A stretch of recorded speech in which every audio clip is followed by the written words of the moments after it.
ആലോചിച്ച് നോക്കണം. അല്ലാഹുവിന്റെ മാർഗത്തെ ദഅവത്ത് ചെയ്യാൻ വേണ്ടി 10 രൂപ സംഭാവന കൊടുക്കോ? ഇല്ല. ആ രീതിയിലുള്ള യാതൊന്നുമില്ല. നേരെ മറിച്ച് അതുകൊണ്ട് ഫ്ലക്സുകൾ വെച്ച് 1000ങ്ങളും 2000ങ്ങളും വെച്ച് പന്തയങ്ങൾ വെച്ച് ഇപ്പോ വളരെ കൃത്യമായി പത്രങ്ങളിൽ പരമ്പര തന്നെ കൊടുത്തിരിക്കും. ഇപ്പൊ കുറച്ച് ദിവസമായിട്ടുള്ളൊരു സംഭവമാണ്. എല്ലാ പത്രങ്ങളിലുണ്ട്. ഏറ്റവും കൂടുതൽ പ്രത്യേകിച്ച് മലപ്പുറം ജില്ലക്കാരുടെ ഫുട്ബോൾ ആവേശം. ഇത് മലപ്പുറം ജില്ലയെ മാത്രം ഒതുങ്ങുന്നു എന്ന് ഞാൻ വിശ്വസിക്കുന്നില്ല. പക്ഷെ മലപ്പുറത്തുകാർക്ക് കുറച്ചുകൂടെ അതിനോട് താല്പര്യമുണ്ട്. ഇസ്ലാം കായിക മേഖലകളിൽ അനുവാദം നൽകുന്നുണ്ടെങ്കിലും ഇതിങ്ങനെ കണ്ടിരിക്കാനല്ലല്ലോ. കളിച്ചോ, പാകത്തിന് ആവശ്യത്തിന് കായികപരമായിട്ടുള്ള അത്യാവശ്യം നമുക്കാവാം. അതിൽ മതിമറക്കാൻ പാടില്ല. ഇത് കളിയും വിനോദവും ആഡംബരവുമായി ജീവിതം അങ്ങ് തള്ളി നീക്കാൻ പാടില്ല. അതിന്റെ പേര് മരവിച്ചു പോകാൻ പാടില്ല. നേരെ മറിച്ച് നാളെ പരലോകത്ത് അർശിന്റെ തടം ലഭിക്കണമെങ്കിൽ അവിടെ യുവാ സമൂഹത്തെ പ്രത്യേകം എടുത്തുകൊണ്ട് അല്ലാഹുവിന്റെ റസൂൽ പറഞ്ഞു, തന്റെ രക്ഷിതാവിനെ ആരാധിച്ചുകൊണ്ട് വളർന്നു വരുന്ന യുവാക്കളുണ്ടോ അവർക്ക് അല്ലാഹു തആല നാളെ പരലോകത്ത് അവന്റെ സിംഹാസനത്തിന്റെ അർശിന്റെ തണൽ നൽകുമെന്ന് പഠിപ്പിച്ചു. അതിലേക്ക് നമ്മളില്ല. ഇതിൽ മനുഷ്യൻ മരവിച്ചു പോയിരിക്കുന്നു എന്നുള്ളതാണ്. കളിയും വിനോദവും ആഡംബരവുമായി ഭൗതിക ലോക ജീവിതത്തിനെ അവൻ തള്ളിക്കളയുമ്പോ നമ്മൾ ചിന്തിക്കേണ്ടതുണ്ട്. അള്ളാഹു പറഞ്ഞു, മനുഷ്യ ഇങ്ങനെ മതിമറക്കാനൊന്നുമില്ല. നിന്റെ ജീവിതം എന്താ? മനുഷ്യന്റെ ജീവിതം എന്താ അള്ളാഹു പഠിപ്പിച്ചു. അതേ ആയത്തിലൂടെ പറഞ്ഞു മനുഷ്യരോട് അവരുടെ ജീവിതം എന്താണെന്ന്. കമസലി ഉയ്സിൻ അജബൽ കുഫാര നബാതുഹു ثم يهيج فتراه مصفرا ثم يكون هداما. അത് പുതുമഴയത്ത് മുളച്ചതായ സസ്യം പോലെയാ. കമസലി ഒയ്സിന്നൊരു മഴ പോലെയാണ്. അഅ്ജബൽ കുഫാര നബാതുഹു. ആ പുതുമഴയത്ത് സസ്യങ്ങൾ മുളച്ചു വരുമ്പോ കർഷകർ പോലും അത്ഭുതപ്പെട്ടു പോകുന്ന രംഗമാണ്. ആ സസ്യം ഇങ്ങനെ വളർന്നു വന്നാൽ പിന്നീട് അതിനൊരു മഞ്ഞ നിറം ബാധിക്കാനുണ്ട്. ഒരു കാറ്റടിച്ചു വന്ന് വീശുന്നതോടുകൂടെ ആ സസ്യം പരിപൂർണമായി നുരുമ്പി പോകുന്ന പോലെയാണ് മനുഷ്യ നിന്റെ ജീവിതം എന്ന് അല്ലാഹു സുബ്ഹാനഹു വ തആല ഖുർആനിലൂടെ പഠിപ്പിക്കുമ്പോ തന്റെ മാതാവിന്റെ ഗർഭാശയത്തിൽ നിന്ന് മടക്കി പിടിച്ച കൈകളുമായി നൂലിന്റെ വസ്ത്രമില്ലാതെ കരയാൻ മാത്രം അറിയുന്ന രീതിയിൽ ഭൂമി ലോകത്തേക്ക് പിറന്നു വീണ മനുഷ്യനല്ലേ. പിന്നീട് അവൻ എഴഞ്ഞു നടക്കുന്ന അവന്റെ ക്രൗളിംഗ് സ്റ്റേജും കഴിഞ്ഞുകൊണ്ട് പിന്നീട് മുട്ടി നടക്കുന്ന പ്രായം കഴിഞ്ഞ് യൗവനം കഴിഞ്ഞ് ബാലത്തിന്റെ പടികളിലൂടെ അവൻ കടന്നു വന്നവന്റെ മധ്യവയസ്കതയും കഴിഞ്ഞു പോകുമ്പോ പിന്നീട് അവനൊരു വാർദ്ധക്യം വരാനുണ്ട്. ആ സസ്യത്തിന് മഞ്ഞ നിറം ബാധിക്കുന്ന പോലെ മനുഷ്യ നിനക്കും വാർദ്ധക്യം വരാനുണ്ട്. അന്ന് അല്ലാഹുവിന്റെ മലക്ക് വന്ന് വിളിക്കുമ്പോ അതോടുകൂടെ നിന്റെ ജീവിതം അവിടെ അവസാനിക്കുകയാണെന്ന് അല്ലാഹു സുബ്ഹാനഹു വ തആല പറയുമ്പോ ഇത് വളരെ കൃത്യമായിട്ട് കാണാൻ സാധിക്കും. William Shakespeare the world stage എന്ന് പറഞ്ഞൊരു പോയട്രി എഴുതി. അതിൽ അദ്ദേഹം പറഞ്ഞു മനുഷ്യന്റെ 7 നാടകത്തിന്റെ 7 രംഗങ്ങളാണ് അവന്റെ ജീവിതം എന്ന്. അത്രയേ ഉള്ളൂ മനുഷ്യന്റെ ജീവിതം. റസൂൽ സല്ലല്ലാഹു അലൈഹി വസല്ലമ ചെറുവിരൽ സമുദ്രത്തെ മുക്കിക്കൊണ്ട് ചോദിച്ചു, ഇതിൽ എത്ര വെള്ളമുണ്ട്? അത്രയേ ഉള്ളൂ. അത്രയേ ഉള്ളൂ നിങ്ങളുടെ ജീവിതം. ബാക്കി വിശാലമായി കിടക്കുന്ന അനന്തസാഗരം അത് മുഴുവനും നാളെയുടെ ജീവിതമാണ്. ഒരു സൂചിയെങ്ങാനും വെള്ളത്തിൽ മുക്കിയാൽ അതിന്റെ ദ്വാരത്തിൽ കാണുന്ന വെള്ളം, ബാക്കി നിലക്കാതെ അലയടിച്ചുകൊണ്ടിരിക്കുന്ന സാഗരം, അത് മുഴുവനും നാളെയുടെ ശാശ്വതമായ ജീവിതമാണെന്ന് റസൂലുള്ളാഹ് സല്ലല്ലാഹു അലൈഹി വസല്ലമ ഇബ്നു ഉമർ റളിയല്ലാഹു അൻഹുവിന്റെ ഷോൾഡറിൽ കൈവച്ചുകൊണ്ട് അല്ലാഹുവിന്റെ റസൂൽ പറഞ്ഞില്ലേ, കുൻ ഫി ദുനിയാ കഅന്നക അരീബ് ഔ ആബിറു സബീൽ. കുന്നി ആയി തീരണേ ഫി ദുനിയാ ഭൗതിക ലോക ജീവിതത്തിൽ കഅന്നക അരീബ് ഒരു അപരിചിതനെ പോലെ ആയി തീരണേ ഔ ആബിറു സബീൽ അതല്ലെങ്കിൽ ഒരു വഴിയാത്രക്കാരനെ പോലെ നിങ്ങൾ ആയിത്തീരണേ.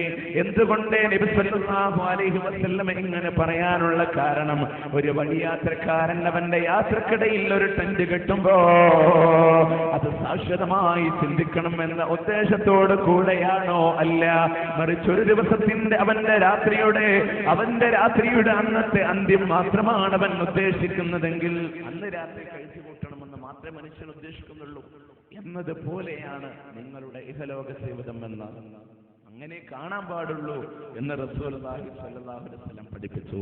അതുകൊണ്ട് ഭൗതിക ലോക ജീവിതത്തിൽ മരിക്കുന്നതിന് മുമ്പ് ഒരു തയ്യാറെടുപ്പ് നമുക്ക് വേണം. അല്ലാഹുവിന്റെ മലായികത്തുകൾ വന്ന് വിളിക്കുമ്പോൾ ഒരു വിശാലമായ ഒരു യാത്ര പോകാൻ വേണ്ടി കാത്തിരിക്കുക.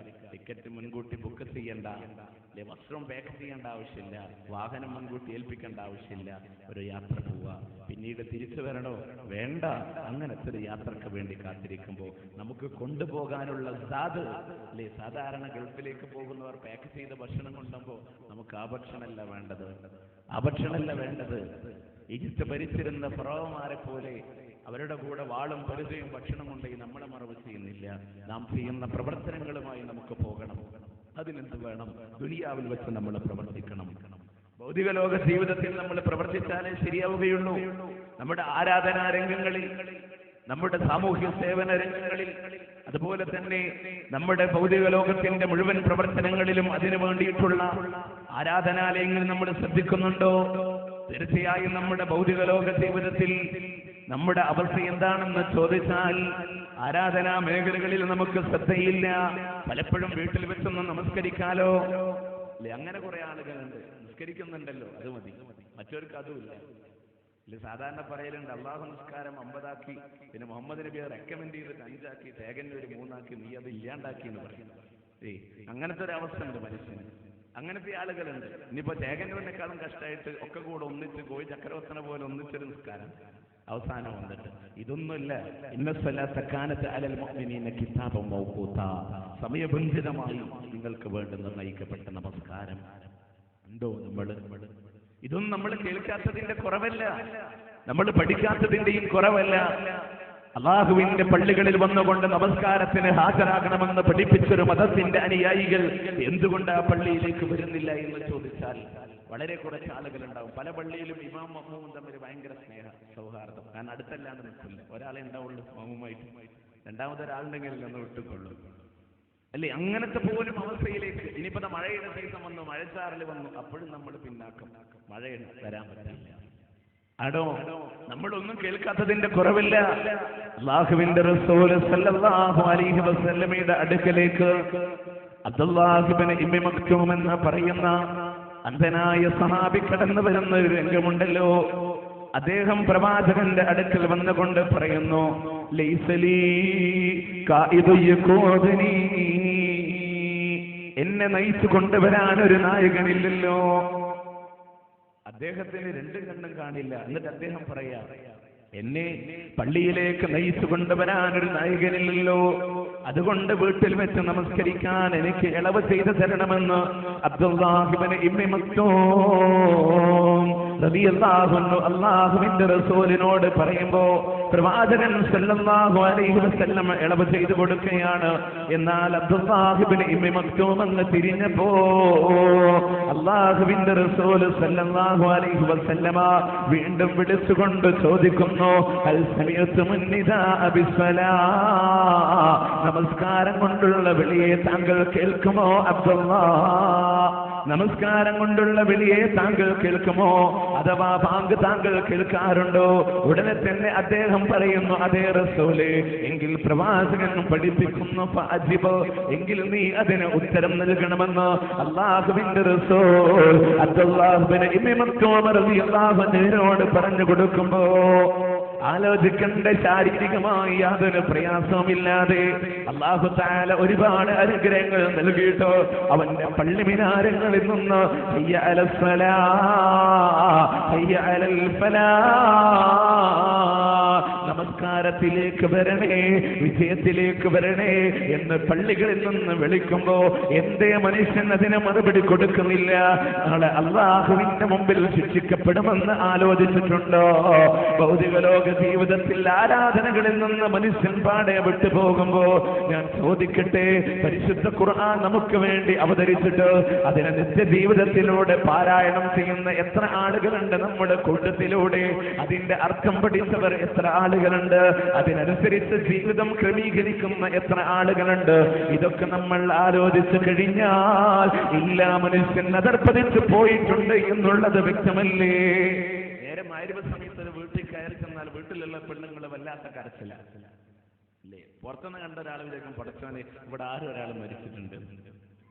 സംഭവം മറ്റൊന്നുമില്ല, അവിടെ സീരിയൽ ഉണ്ടാവും, അത് കണ്ടുകൊണ്ട് ഇങ്ങനെ കരയും. ആരാണ് അഭിനയിച്ച് കണ്ടിട്ട് ഇങ്ങനെ കരയുന്നത് അല്ലേ? ആ നേരത്ത് ഖുർആൻ ഓതാൻ വന്നില്ല, അത് ഇബ്ലീസിന്റെ പെട്ടിയും തുറന്നുകൊണ്ട് ഇതും ഇങ്ങനെ കണ്ടുകൊണ്ടിരിക്കുന്ന ഒരവസ്ഥ.